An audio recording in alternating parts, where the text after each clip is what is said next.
My face was red with anger. I had tears streaming down my face. I walked out. I grabbed it right off the kitchen table. I went over and I threw it in the trash can, marched over to my mom, and I said, "Mom, Dad finally quit smoking." Welcome to the No Bow Tie Show. I'm John No Bow Tie Svoboda, author, musician, and mindset mentor. Get ready to discover your unique edge, tools to conquer doubt, and the power to live with limitless joy. The greatest disease that we face today is not one of physical health. It is one of mental health. It's the disease that keeps us all from reaching our dreams, getting to know ourselves, and really presenting ourselves in our lives fully to live the life that you want to live. That subject is procrastination. Today's show is going to give solutions to procrastination and how you can take that poisonous disease out of your life. We often see it as bad habits that build up in our lives and eventually cause obstacles that hold us back. We see it with drinking, smoking, gambling, lying. There's a plethora of behaviors that we all encompass, and you pursue it for the comfort of it or the regularity of it, the routine of it. And all the while in the back of your mind, in your conscious mind, you know there's a better life for you without it. After I wrote my first book, a good friend of mine came to me and he said, "I wish I could write like you. You seem to make it flow so easily." I said, "Wait a minute." I said, "How often do you write?" He said, "Well, I don't write very well, so I don't write at all." I said, "You want to be a writer?" He said, "I would love it. I would just love to be able to write and express, especially when I read your book, it just seems to flow." And I said, "Do you know how long I've been writing?" He said, "Well, I imagine, for a while because you're good at it." I said, "No, I've been writing a long time because I'm not good at it. I want to be a good writer, so the first thing that I did every morning for 20 years was I would write something, even if I didn't want to. How much are you writing?" He said, "Well, I don't write. I don't have the motivation that you have." I said, "But you want to be a good writer."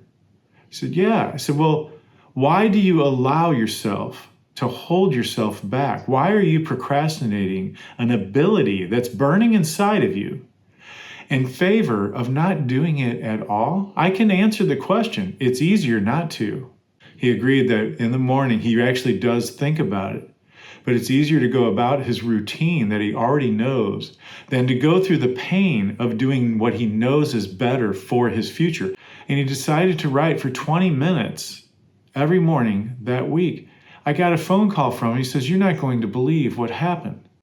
I said, "Well, please tell me." His excitement was just popping through the telephone. He said, "I think I'm going to write a book."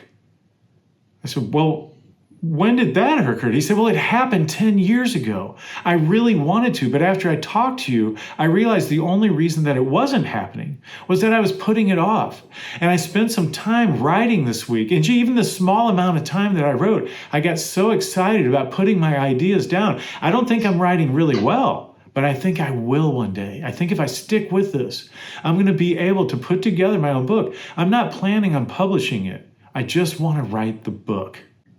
There are important reasons why we all avoid addressing procrastination, that poisonous procrastination. It makes us uncomfortable to pursue the life that we want. We are actually at times afraid to change. Everybody's afraid to change. It's innate in us that change is one of the things that we avoid the most. But by placing procrastination as our excuse, as the wall between us and it, is unacceptable when you have a life to live and you know the desires that you have. It's easy to be afraid about that change. It's easy to be uncomfortable with it, of what you might become and how people might see you, even in your own family. There's one thing that I think is common in families is that people want to see you the way they've seen you. And it's easier to fit in that role. One of the main players in letting procrastination bring us down is it's simply easier not to do it. It's easier to not step into the role that we want to play and just stay the person that we are. I call this living the auto life, where what was yesterday seems good enough. And I'm here to tell you that your past is not good enough. Your past is to be learned from so that you can create the future that you want and grow out of the skin that you're already in. There are a lot of good reasons to procrastinate. And by this, I don't mean that you're fooling yourself about why you're procrastinating or how you're procrastinating. For example, I was with a friend a while back. I was picking him up to go running. I came in, he was getting a glass of water. He opened the refrigerator and he noticed that the refrigerator was dirty. Now, we had a long run plan. It was several miles and it was starting to drizzle out, and he doesn't like to run in the rain. I turned around and he was already up to his elbows and emptying the refrigerator to clean it before we went running. I said, "What are you doing?" He said, "Well, I've been wanting to clean this darn thing for a long time, and I can't believe it. I opened it up and it's time to do it. Just give me a minute." 40 minutes later, not only did he finish the cleaning the refrigerator, but he took 2 loads of laundry up to put them in and was putting his socks away. You can guess that by now, it was raining really hard. He looked out and said, "Can we just go running another day?" And I think this is one of the easiest ways that we fool ourselves. It's not that we suddenly just schedule a night of playing pool with a friend and avoid all the stuff that needs to be done that's important. It's that we reach for things that do need to be done. The fear that you feel when you're addressing procrastination, it comes from not wanting to change. All of your great ideas about yourself and the things that you want to pursue involve some kind of a change. And if that weren't true, we'd go ahead and do it. And when that change occurs, now we're responsible for the ability that we just expressed. I can remember when I was putting off creating the No Bow Tie first album.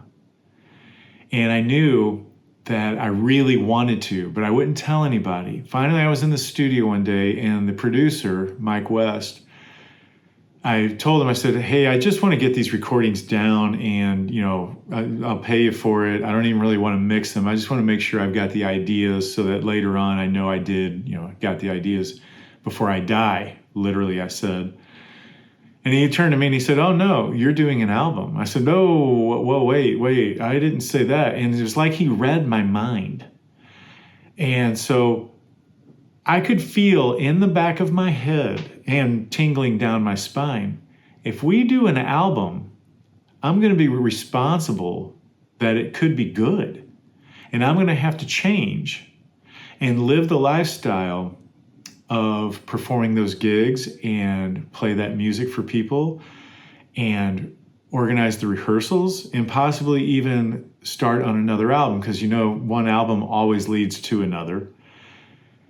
And I avoided that like the plague, to the point I had a pit in my stomach. But when I realized the pit in my stomach was one of avoidance, it wasn't really one of change, it was one of avoidance, then at least I had something that I could work with. The other root cause, we all know it, is comfort. And this is a tough one, especially as we get up in our years where we're starting to accumulate all the things that we want and all the remote controls that we can use, and we don't have to do anything to achieve everything we want. I was on my phone the other day, and I said out loud in a room where nobody was standing, I said out loud, I put the phone down because I was scrolling. I said, "Oh my God, I got all the mental stimulation that I want and I didn't even have to think." And I knew then that it had me, that I was addicted to that comfort of whatever that media was reaching in and giving me pleasure that I didn't create myself. They just grabbed me and pulled me forward. Have you ever done it? Have you ever scrolled longer than you wanted to? And one example that I've had is when I paid close attention to it, of the feeling that I had when I decided to quit that comfort zone, and I put the phone down and I could feel my whole brain go back into the real world that I was living in. How often do you get done scrolling and you're inspired to start a new life?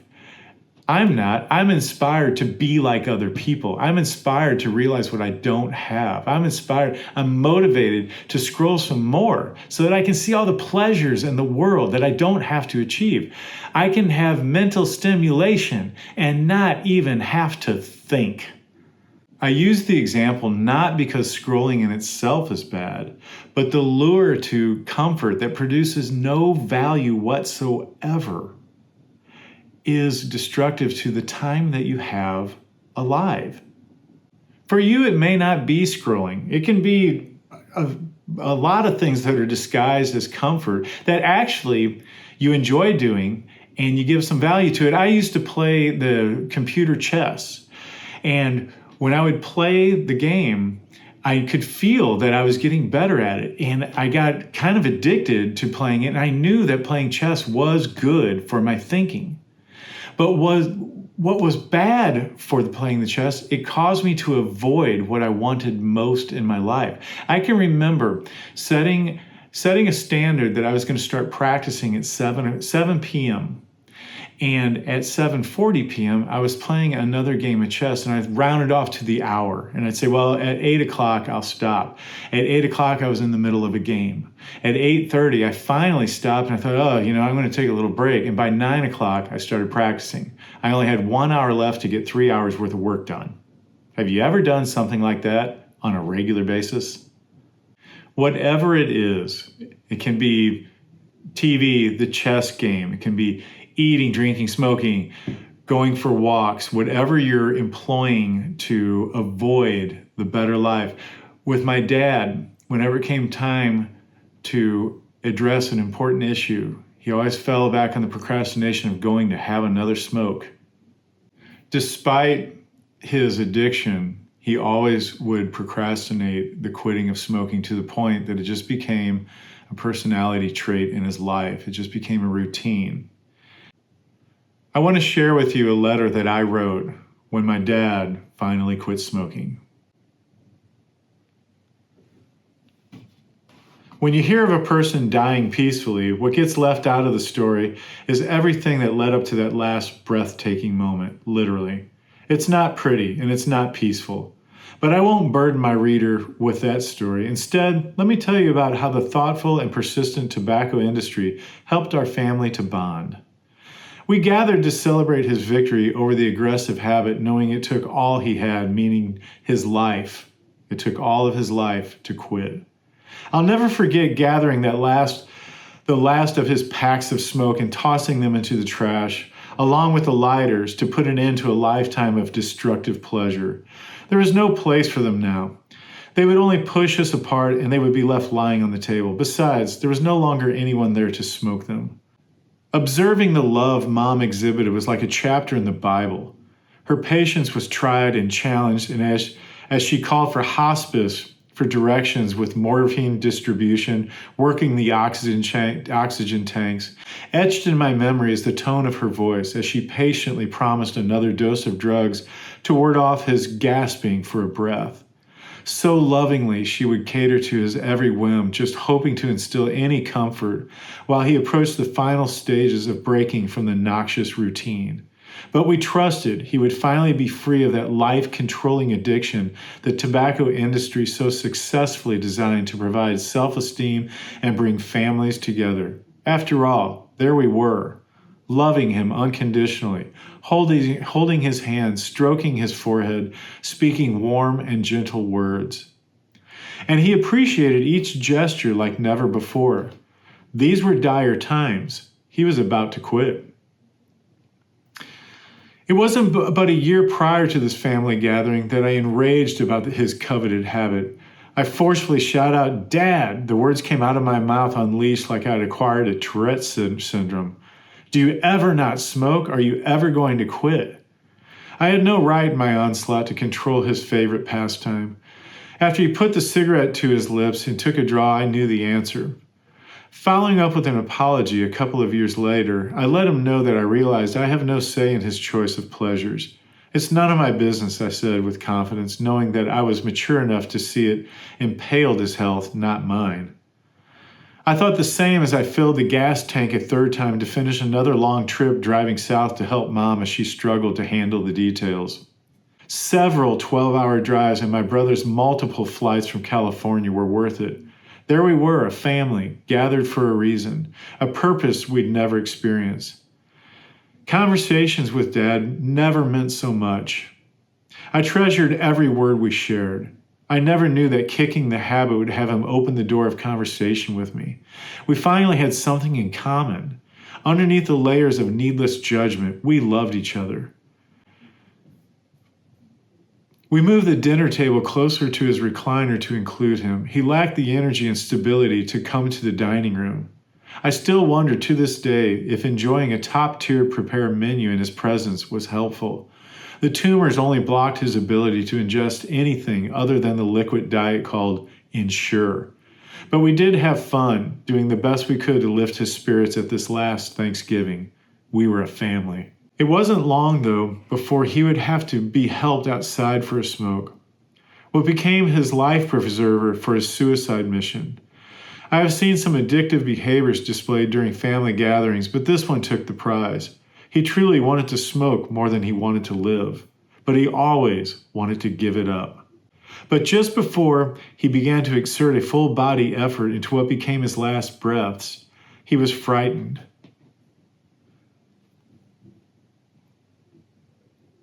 I could not tell if it was for the need of oxygen or for the fact that he finally, after so many years of that derogatory ritual, would not be able to grasp the surge of that sacred dopamine-pleasured ceremony. On November 16th, 2022, at 9:45 p.m., with his family holding his limp hands, and after 65 plus years of supporting their product, Donald Joseph Swoboda finally quit smoking. We came together as a family, but as for the mission of the cigarette companies, you lost another customer. I can't tell you who you are, and I can't tell you what you want. But neither can the cigarette industry, the alcohol industry. Neither can Mark Zuckerberg, Facebook, Instagram. Neither can all of the advertisements. There's nobody out there who can tell you who you are or what you really want in life. Only you can do that. But you've got to pay attention to who you really are, and you've got to take action on the things that you really want, the ideas that are most important to you. The only way that you can do it is to quit spending time with the things that aren't you, the things that feed you, the pleasures that lead you away from yourself, and start engaging in who you really are, the imagination that excites you about who you can become, and the ideas that propel this personal self-expression that you want manifest in this world. Often the comforts that lead you astray are disguised in ways that are not unhealthy at first. But the feeling that you have inside of your mind that wants a better life is all about waking up. It's about waking up and knowing that you can address what's holding you back and start engaging in the things that are going to move you forward. Imagine it. The things that you want to fill your life with are simply the things that create a better tomorrow. When you do something, ask the question, what's this leading to? Does it create a better tomorrow? Does it create a better later on? Or does it just satisfy the moment? Take the time, start now, and just ask yourself, what's this leading to? And answer the question. When you answer it and you're honest with yourself, that's waking up. Procrastination in itself is not the disease. It's a symptom of a greater disease, of letting outside sources control who you are and control the vision of who you want to become. The only way to battle it, the only way to win over it, is to get engaged in who you are and who you want to be in the smallest way and let it lead to the biggest way. The most important thing in your life is the unique person that you are, the unique edge that you can express in this world. And when you do that, you will experience limitless joy. Before you go, be sure to subscribe at nobowtie.com/life and tune in next time when we're going to talk about the most potent thing that your mind can produce: ideas.